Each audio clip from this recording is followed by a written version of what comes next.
Well, it's Mother's Day weekend as we've been celebrating this morning, and before it slips away, I want to take a few more moments on the way to the sermon this morning just to share a couple of reflections to say thanks to the moms for all they do. I read a story this week about a Boy Scout who went to camp, and when he got to camp, his bags were inspected by the director of the camp, and the director found an umbrella neatly rolled inside the boy's bedroll, and umbrellas were not on the packing list for camp, and so the director asked the boy to explain. He said, "Sir," the boy said with a big sigh, "did you ever have a mother?"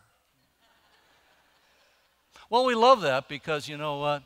Moms pack, and then they pack just a little extra in your bag. So we want to say thanks for moms for loving and then loving some more. I also read a story this week about a great preacher named Campbell Morgan who had 4 sons, and they were great preachers, and as a family reunion, while all the Morgan preachers were there, one of the people who were at the family reunion was talking to one of the sons, and he asked him who was the best preacher in the family. And the son, a great admirer of his father's preacher, said, "Mother."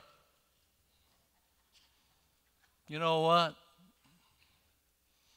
Often a mother's love and influence is overlooked and taken for granted and not appreciated. But today, we do say thank you to moms present and in heaven. Thank you, moms, for all the times you dried our tears. Thank you, moms, for all the times when we had no friend, but you were there. Thank you, moms, for all the times you healed our wounds and brightened our day. Thank you, moms, for all the times you forgave a wrong and for always making us feel strong. Moms, thank you. One more reflection on moms. I've always loved what Abraham Lincoln said about his mom. You probably know this quote of Abraham Lincoln. He said, "All that I am or hope to be, I owe to my angel mother." Doesn't that say it all? Thanks, moms, and I hope you have the very best day. Well, this morning we continue to celebrate the great season of Easter, as we've been talking about, and the clear message of Easter is that Christ is risen. And because Christ is risen, Christ is alive. And because Christ is alive, He is present with us right now in this very room, and He'll be with us all along life's way throughout eternity. Yeah, the message of Easter is clear. Christ has won the battle of sin, death, and the power of evil, and is risen victorious. And because Christ rose, here's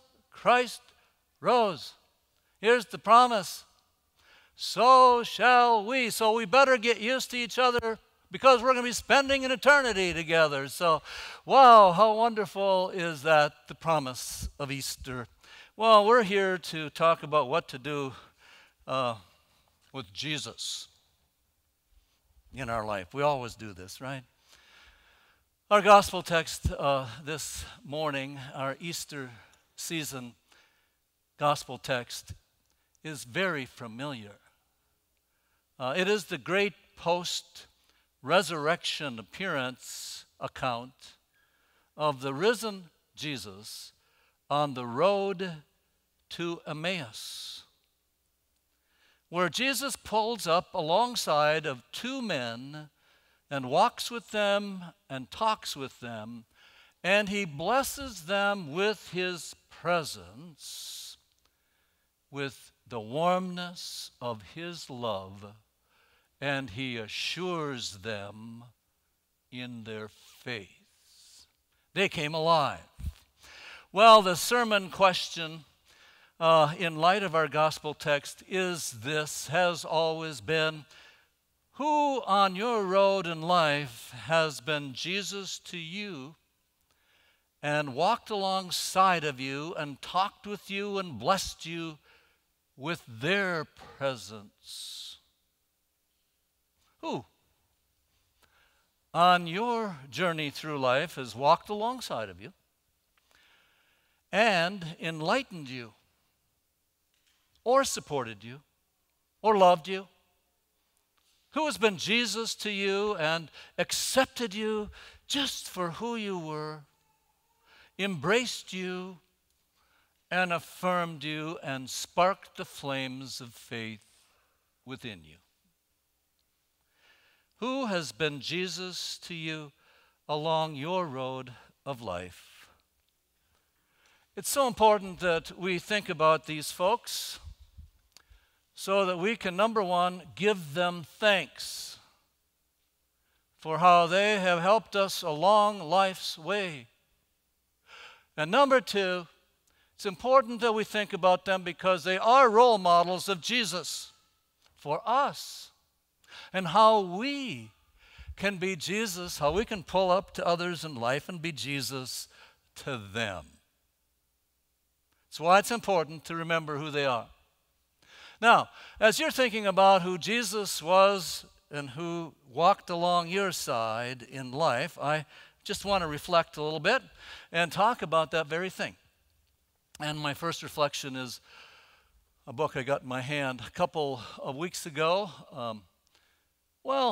I grew up in a country church up in North Dakota, and one of my classmates was named Kathy Felighty. She got in conversation with me, and she said, "You have to buy Brian's book." Well, actually, we call him Bear. And he was a contemporary of ours, and she said, it's on Amazon right now. Isn't that great, Amazon? Order, next day. Wow. There it is, right there. Anyway, Brian, one of our contemporaries there, together, we all went to the same parish. There were 4 Lutheran churches in the town I grew up, 3 country, 1 in town. Actually, in my class, there was 1 Catholic and 36 Lutherans, and so kind of a Lutheran ghetto at that time. But Brian, I wrote this book, When the Northern Lights Went Dark, and the byline, My Journey Through Loss and Grief to Healing and Hope. And as you can guess, this book is about tragedy and about those who walked along Brian, who brought him some hope and healing. He talks first about the great tragedy of him, his brother Alan, and his brother Neil in high school lost both of their parents to cancer. What were they going to do? Well, we had a local family in town. They were Lutheran too. Ansel and Dorothy Haukness invited Brian, Neil, and Alan into their home to live, saw them through college and seminary. Brian became a pastor, and he said, the Hauknesses were Jesus to me, and they inspired me to be a pastor so that I too might in my life walk along people in life and bring a message of Christ. Well, the other tragedy he speaks about is he went to Concordia College in Moorhead, which isn't too bad of a school, next to NDSU, that is. But anyway, he met Pauline, and they got married after seminary, and he served for 10 years, and at that time, Pauline died, his wife, of a rare neurological disease. And he said, at that time, the bottom dropped out of my life, and my worst nightmare had come true. He said, you know who stepped into my life at that time? Our pastor, whose name was Pastor Elmo. That's a cool name for a pastor. Pastor Elmo Anderson walked with Brian and brought to him healing and hope. That's Jesus' healing and hope. Well, you know, this morning we had the commissioning of Stephen ministers. Their call is to walk alongside of those and bring comfort to people, not to bring answers. No. You know that there are no answers to many things in our life, but we are called by Jesus to walk alongside and bring affirmation, acceptance, love, and acceptance. They do that. A couple of just quick personal notes about people who walked into my life and been Jesus to me. Thinking about mothers today, I want to talk about my godmother, my godmom, and my grandmother. My godmom, of course, I grew up in this little rural church. Well, it wasn't so little. It seated 500. It was great. But she was a quiet farmer's wife. Very unassuming. I mean, she just went about her business quietly. And when I was growing up, I thought she was 100 years old because she had her hair always pulled back and in a bun. I don't know. Then she had a hairnet on. When I look back now, she was in her 30s. But she would pull up alongside of me on Sundays when we went to church, and we didn't really decide to go to church. We did it like we milked cows. We just went, and did it. And she would not embarrass me with my friends. She would just quietly say, I just want you to know that I'm praying for you. Now, I can't tell you how important that has been through my life, and I'm believing that she's praying for me right now. She's in heaven, helping me to get through the sermon. Now, my grandma, I spent a couple years living with her before I reunited with my mom in high school, at the end of high school, after she had finished nursing school. And so my grandma said, hey, come down and want to just talk with you, so sit down on the couch. And so we did, and she brought with her a Bible, and she presented to me this Bible. It had my name in it and her name as presenter. And then she talked about the scriptures, and she reminded me about the love of God in Jesus Christ. Now, I want to tell you something.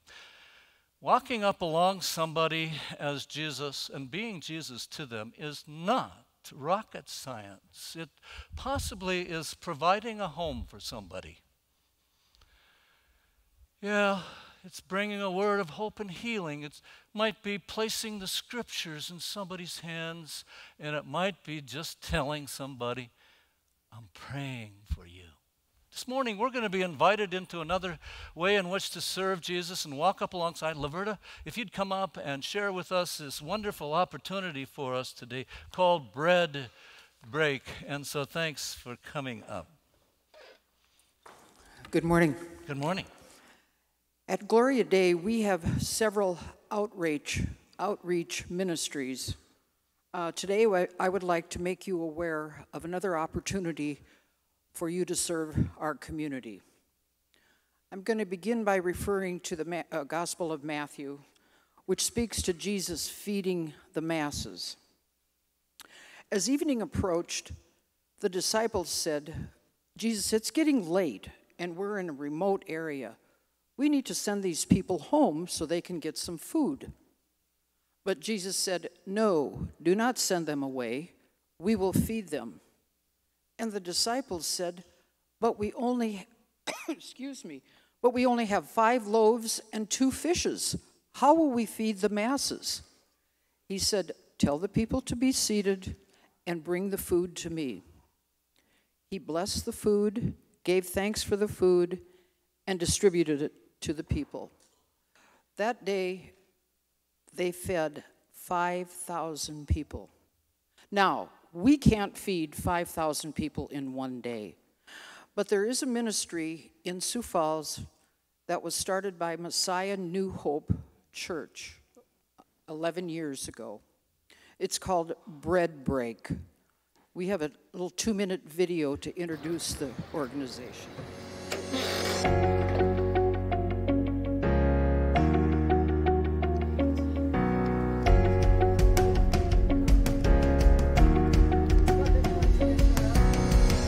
I'm Mike Bauman, and I coordinate for Bread Break, our food harvest here at Messiah New Hope. And Jean and I helped start it about 7 years ago, and it's grown to be a pretty major agency in Sioux Falls as far as getting food to those who need it.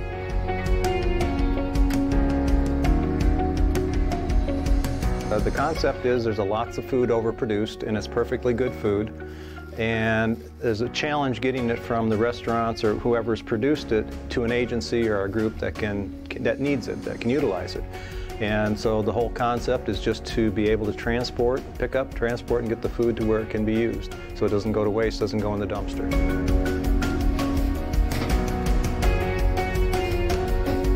We love partnering with Bread Break because we love how they spread it all around in the community. It's not just to one organization, but they serve so many different organizations here within Sioux Falls. The uniqueness of Bread Break is that they can come to us and give it to a wide variety of those in need instead of just one single organization. And Breadsmith really is a community partner. We want to help the community, and by donating our leftover bread, it gives us that opportunity. The restaurants all really appreciate, I think, that we are consistently doing this for them, and they enjoy doing it. The ones who provide the food recognize this is an important thing to do, and so for them, it's been a big plus too.